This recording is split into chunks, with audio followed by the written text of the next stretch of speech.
Bem-vindo à Bíblia de Estudo comentada em áudio.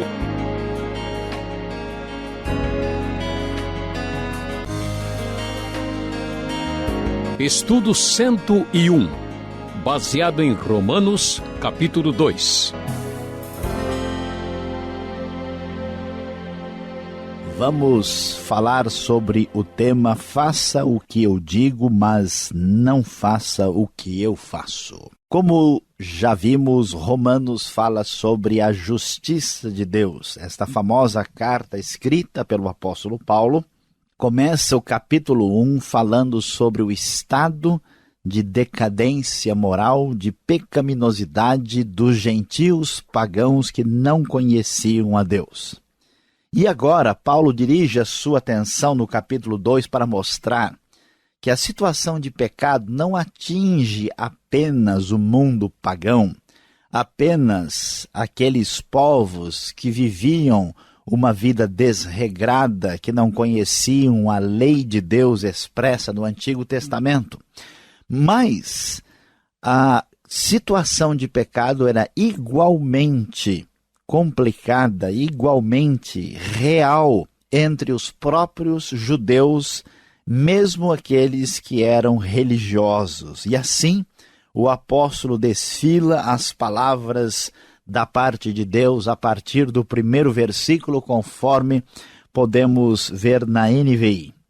Portanto, você que julga os outros é indesculpável, pois está condenando a si mesmo naquilo em que julga, visto que você que julga pratica as mesmas coisas. Sabemos que o juízo de Deus contra os que praticam tais coisas é conforme a verdade. Assim, quando você, um simples homem, os julga, mas pratica as mesmas coisas, pensa que escapará do juízo de Deus? Ou será que você despreza as riquezas da sua bondade, tolerância e paciência, não reconhecendo que a bondade de Deus o leva ao arrependimento? Como vemos, Paulo começa a nos mostrar que os religiosos do seu tempo eram pessoas que diziam uma coisa, mas falavam outra, semelhante ao que nós conhecemos do procedimento de muitas pessoas do nosso tempo que fazem exatamente isso. Faço o que eu digo, mas não faço o que eu faço. Deus certamente não tolera esta incoerência. Por isso, o versículo 8 nos diz: mas haverá ira e indignação para os que são egoístas, que rejeitam a verdade e seguem a injustiça. Haverá tribulação e angústia para todo ser humano que pratica o mal, primeiro para o judeu, depois para o grego. Mas glória, honra e paz para todo o que pratica o bem, primeiro para o judeu, depois para o grego, pois em Deus não há parcialidade. E o texto bíblico prossegue no versículo 17, dizendo o seguinte: ora, você leva o nome de judeu, apoia-se na lei e orgulha-se de Deus. Você conhece a vontade de Deus e aprova o que é superior porque é instruído pela lei. Você está convencido de que é guia de cegos, luz para os que estão em trevas, instrutor de insensatos, mestre de crianças, porque tem na lei a expressão do conhecimento e da verdade. E então, você que ensina os outros não ensina a si mesmo? Você que prega contra o furto, furta? Você que diz que não se deve adulterar, adultera? Você que detesta os ídolos, rouba-lhes os templos? Você que se orgulha da lei e desonra a Deus desobedecendo a lei? Pois, como está escrito, o nome de Deus é blasfemado entre os gentios por causa de vocês. Meus queridos, vamos observar em Romanos capítulo 2, que Paulo está mostrando que muitos dos religiosos que se orgulhavam da sua tradição, que se orgulhavam de estarem apoiados na lei, e isso não é algo que se refere apenas ao povo judeu. Através da história, muitos religiosos de várias outras religiões, inclusive do próprio cristianismo, católicos, protestantes, evangélicos, têm tido uma conduta incoerente em relação ao seu próprio discurso. Estão muitas vezes acreditando na sua justiça própria, estão crendo que são superiores aos demais por causa do seu próprio procedimento e da sua própria tradição, e, na verdade, não apresentam um comportamento que seja digno do nome de Deus. E aqui, Paulo então começa a mostrar que diversos desses religiosos estavam apoiados na lei, ensinavam aos outros, estavam falando contra o furto, mas a sua vida pessoal era uma vida que estava em contradição. Ao contrário do que as pessoas imaginam, a Bíblia não é um livro que vem falar positivamente de religião. Pelo contrário, os religiosos na Bíblia, de modo geral, são pessoas que estão longe de Deus, porque, na verdade, a religião, no seu sentido ritual, no seu sentido legalista, no seu sentido meramente tradicional, não traz vida com Deus. Normalmente vamos observar no discurso de Jesus e até mesmo dos apóstolos que os religiosos, quase que invariavelmente, são as pessoas mais difíceis de receber a ajuda divina porque não reconhecem a sua fragilidade e não recebem graça e perdão de Deus, pois se julgam preenchidos, são autossuficientes.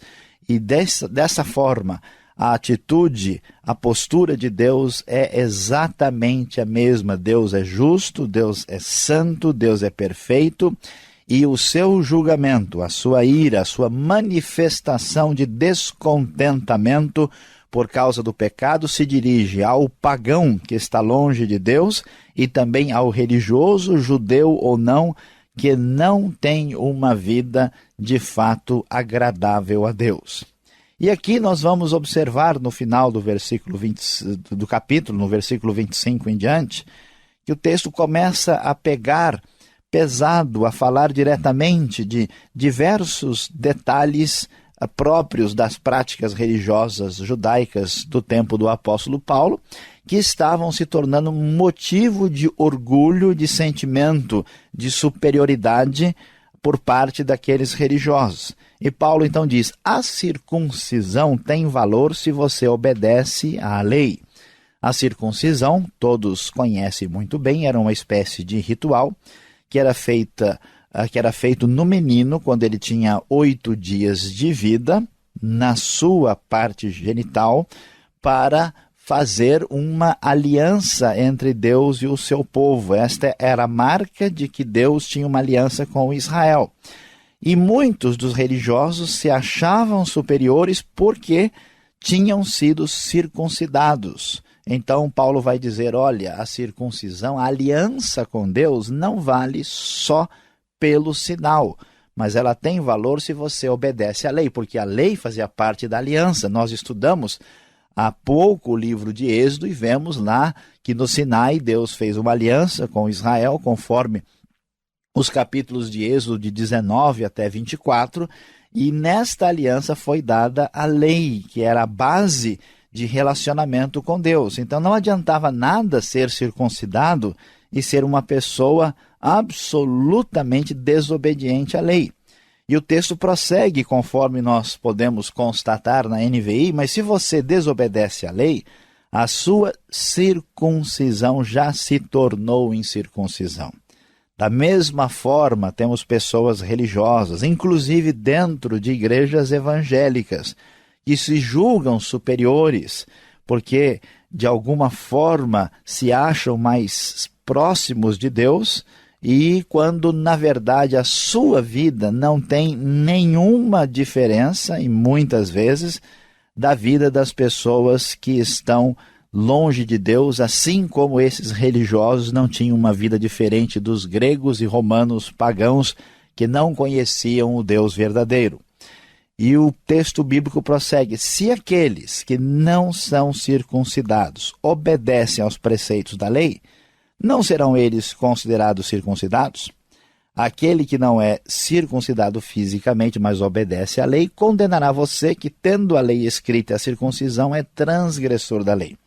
Aqui Paulo começa a mexer um pouco com esses religiosos, dizendo o seguinte: escute, veja bem, existem hoje gentios, até isso é importante porque na igreja de Roma, a igreja que é chamada, né, dos romanos, é uma igreja mista. composta de gentios e judeus que reconheceram Jesus Cristo como o Senhor e se tornaram cristãos. A questão é que alguns desses judeus são mais conhecidos como judaizantes em outros contextos. Eles, de alguma forma, se sentem superiores espiritualmente aos demais, aos gentios. E Paulo começa a dizer o seguinte: olha, vejam só vocês, muitas pessoas que tiveram circuncisão, que conhecem a lei, na prática têm uma vida que não corresponde à verdade, enquanto que aqueles gentios pagãos, aquelas pessoas de quem a gente não poderia esperar absolutamente nada, esses gentios estão, por causa do que aconteceu na vida deles, porque eles tiveram um encontro verdadeiro com Deus, tiveram uma conversão a Cristo, agora eles estão vivendo de uma maneira a obedecer à lei muito mais adequadamente do que aqueles que conheciam a lei. Seria talvez para os evangélicos e protestantes e até católicos hoje ouvirem, por exemplo, que perante Deus uma pessoa que pratica, vamos dizer aí, um culto tribal, ou um culto destas religiões chamadas mais primitivas, que vêm de outros continentes, que essas pessoas estão numa condição melhor diante de Deus do que os religiosos. Imagine você, né? Quem é que diria, quem é que aceitaria uma palavra dessa, que alguém que veio lá das ilhas da Polinésia, que pratica, um nativo da Polinésia que pratica uma religião canibal, de repente Deus diz: olha, aquele sujeito está melhor do que você perante mim. O sujeito ia ficar, né, quem ouviu isso vai ficar absolutamente indignado. Não, peraí, vamos explicar isso direito. Então Paulo vai dizer: olha, não é judeu quem o é apenas exteriormente, nem é circuncisão a que é meramente exterior e física. Não, judeu é quem o é interiormente. E circuncisão é operada no coração pelo Espírito, não pela lei escrita.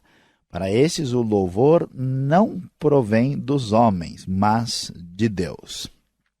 Paulo termina dizendo o seguinte: olha, vocês estão preocupados com o pedigree de vocês. Vocês estão achando importante a sua relação especial de tradição religiosa.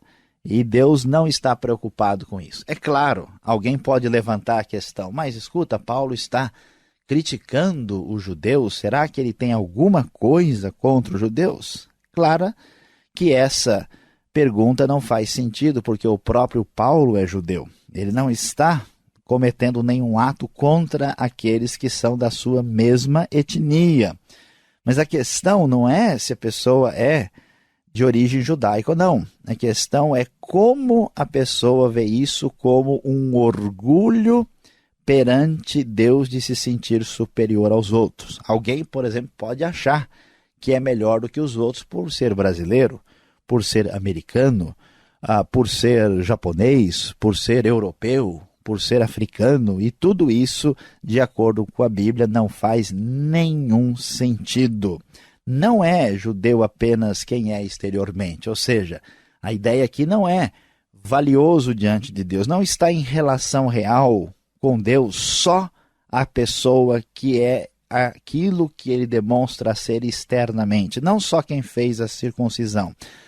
Não, o verdadeiro judeu nesse sentido aqui é quem o é interiormente, ou seja, a pessoa que está em aliança com Deus, sendo judeu ou sendo gentil, é aquele que teve a circuncisão no coração, conforme os profetas de Israel já haviam falado e anunciado. Deus está interessado numa circuncisão de coração e não meramente no corpo. Essa circuncisão operada pelo Espírito, isso é o que tem valor. Portanto, Paulo vai encerrar o capítulo 2 dizendo: olha, Deus está passando a sua régua no mundo, a régua do seu critério de justiça, e ele está dizendo o seguinte: a ira de Deus está manifestada, primeiro, contra os pagãos ímpios, gentios, que vivem de maneira desregrada, que vimos no capítulo 1. E agora contra os religiosos cheios de justiça própria, que aqui são apresentados contextualmente como os religiosos que havia na época de Paulo, que eram seguidores do judaísmo. Portanto, pagãos e religiosos, todos eles estão debaixo da ira de Deus, porque não possuem justiça para apresentar-se diante dele. Que Deus abençoe a nossa reflexão neste dia.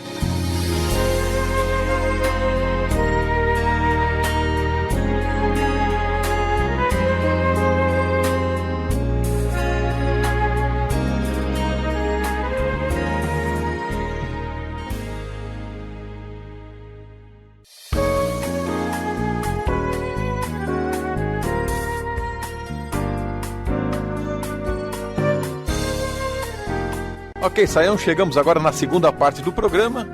Vem as perguntas. Capítulo 2 de Romanos. Eu acho que tem muita coisa para a gente perguntar, mas o que me preocupa é o versículo 14.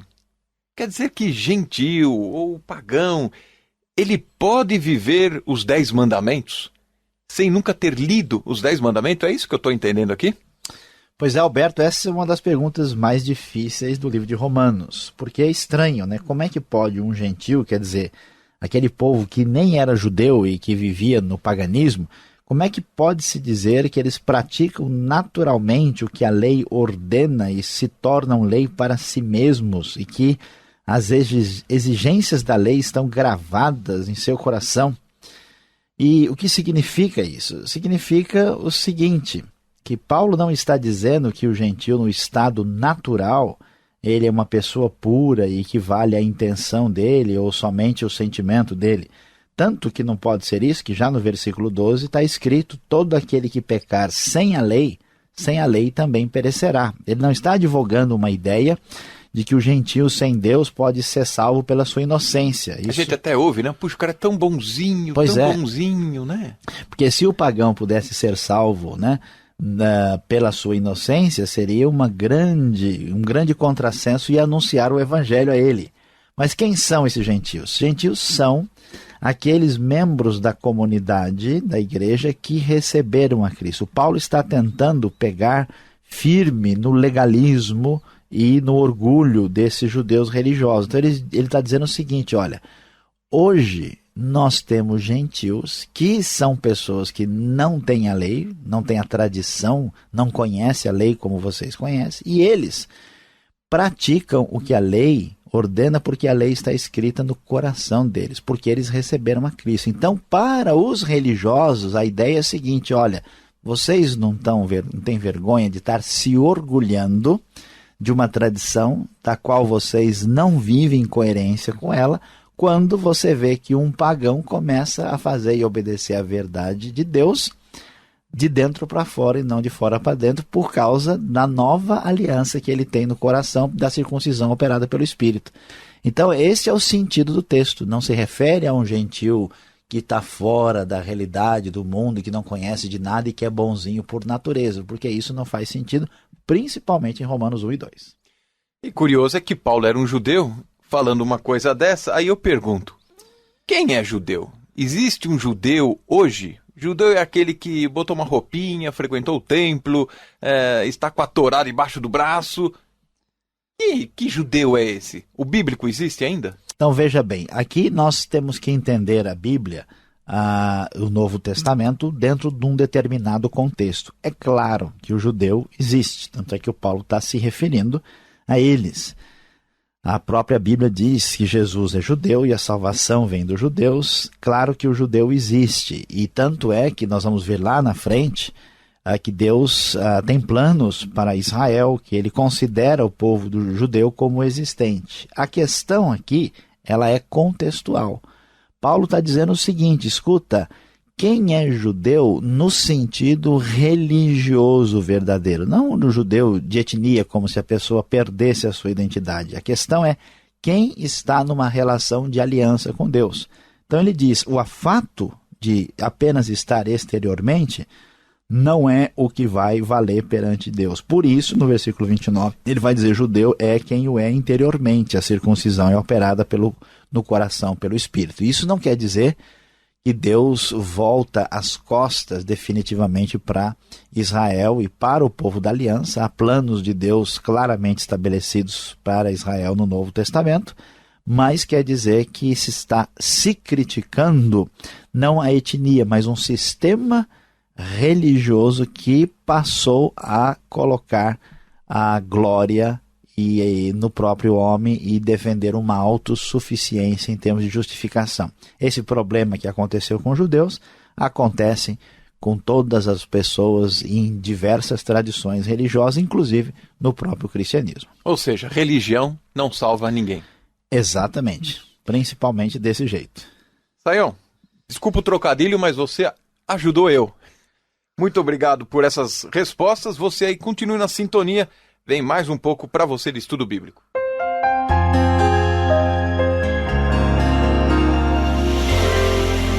Hoje estudamos Romanos capítulo 2 e vimos o tema faça o que eu digo, mas não faça o que eu faço. A grande verdade, certamente muito útil para todos nós, que esse texto está ensinando, é que coerência é tudo. Muitas pessoas têm pontos de vista diferentes na vida, mas certamente uma das virtudes mais valorizadas é quando nós vemos que uma pessoa de fato leva a sério o que está fazendo na sua vida, aquilo que crê. Todos nós respeitamos a integridade, a coerência de uma pessoa a partir dos seus princípios. A pessoa pode estar errada, a pessoa pode estar enganada, a pessoa pode ter um pressuposto falso, mas é admirável a disposição e a coragem que a pessoa tem de viver de modo coerente. Se alguém pode viver de maneira coerente com um pressuposto incorreto e ser admirado, qual deve ser o comportamento das pessoas que seguem a Deus e obedecem ao Evangelho de Cristo?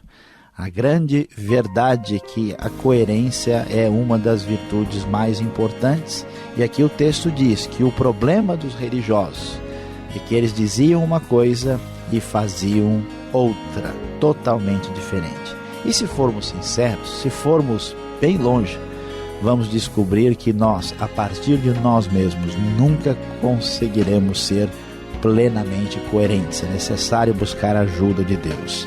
Preste bastante atenção nessa questão tão importante e Deus abençoe a sua vida.